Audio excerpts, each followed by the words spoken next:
네, 삼성전자가 차세대 전략 스마트폰인 갤럭시 S2의 그 모습을 28일 공개했습니다. 네, 갤럭시 1이 나올 때만 해도 스마트폰 시장을 혹시나 놓치지 않을까라는 그런 우려의 목소리가 있었는데요.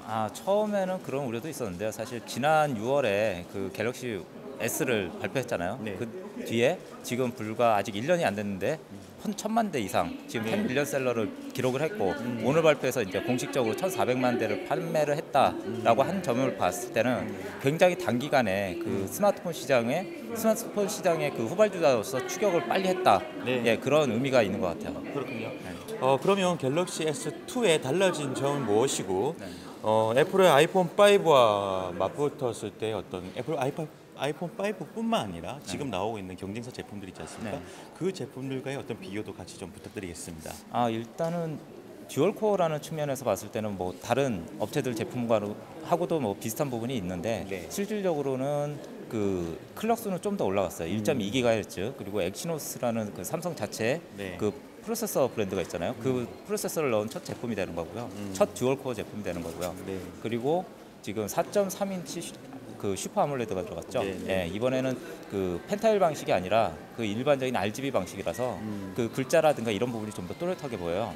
그런 부분도 있고 그다음에 두께는 그 MWC에서 발표했던 것보다는 0.5mm가 더 두꺼워졌는데 네. 오히려 더 얇은 것보다는 좀 더 그 두꺼워짐으로써 약간 그립감이 좋아진 그런 뭐 장단점이 있고 그다음에 큰 화면 덕분에 이제 좀 더 영상이라든가 이런 걸 볼 때 편안하게 느낄 수 있는 부분들이 있는 거죠. 그리고 또 추가적으로 이제 그 뭐 NFC라든지 그런 네. 부가 기능들 있지 않습니까? 네. 그 부분도 좀 상세히 설명해 주시겠습니다. NFC 부분은 조금 이제 제품마다 차이가 있는데요. 그 LGT 제품에는 NFC가 없습니다. 그렇습니다. SKT하고 KT 제품만 NFC가 있고요. 어. 네.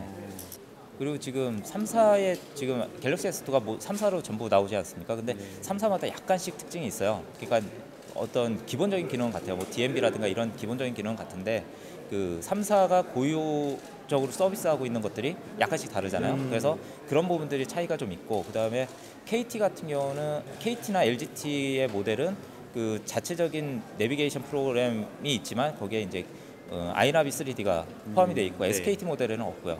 대신 SKT 모델에는 호핀 서비스가 기본적으로 들어가 있는 대신에 그 SKT하고 LGT는 각자 다 이제 또 서비스하고 있는 다른 그런 그 엔드 스크린 서비스가 있잖아요. 네. 그런 것들이 또 들어가 있고요. 이런 각 이통사마다의 서비스가 들어가 있어서 차별화를 좀 강조를 하고 있는 게 좀 그 달라진 면이고요. 그리고 LGT 모델만 그 SKT와 KT 모델하고 또 디자인이 약간 달라요.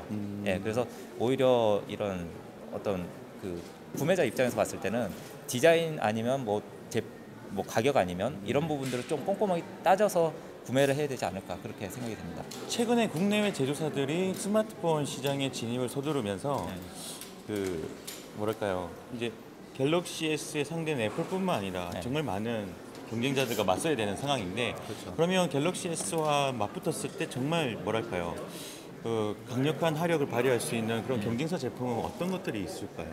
지금 현 시점이 아니라 아무래도 하반기쯤 됐을 때 대부분의 이제 하이엔드 스마트폰들이 듀얼 코어로 나올 거라는 얘기죠. 네. 듀얼 코어로 나왔을 때 어떤 기능이라든가 이런 성능적인 부분에서 이제 차별화는 거의 없어질 거라고 보는 거거든요.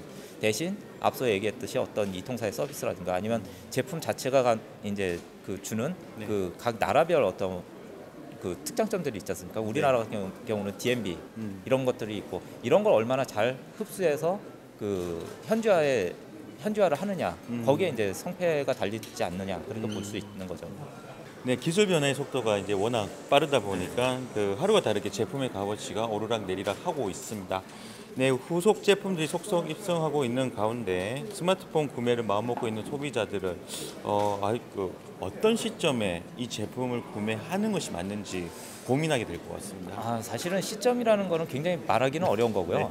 그리고 지금 제품이 뭐 성능이 떨어져서가 아니라 정말 자기한테 필요하다면은 지금 구입하는 것도 나쁘지는 않은 것 같은데 만약에 성능이라든가 이런 부분을 좀 더 고민을 하고 있다면 지금 나오는 이제 듀얼코어 이후의 제품들을 좀 더 눈여겨 보셨다가 뭐 여러 제품을 비교해보고 구입해 보시는 것도 나쁘진 않을 거다.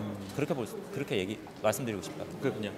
삼성전자가 올해 만들 휴대전화는 총 100여 종에 이른다고 합니다. 이 중 갤럭시 S2가 차지하는 기대치는 상당히 높은데요.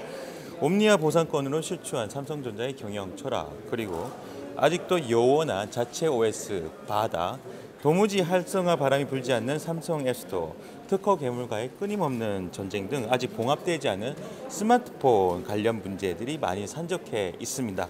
하지만 갤럭시 S 후속 제품이 나오면서 조금은 여유를 찾는 분위기인데요. 이참에 스마트폰 시장의 경쟁력 확보 차원에서 근본적인 IT 경영의 체질 변화를 함께 시도해 보면 어떨까 싶습니다. 갤럭시 S2 발표회 현장에서 첼피식 IT 전문 칼럼니스트와 이 시간 함께했습니다. 말씀 고맙습니다. 네, 고맙습니다.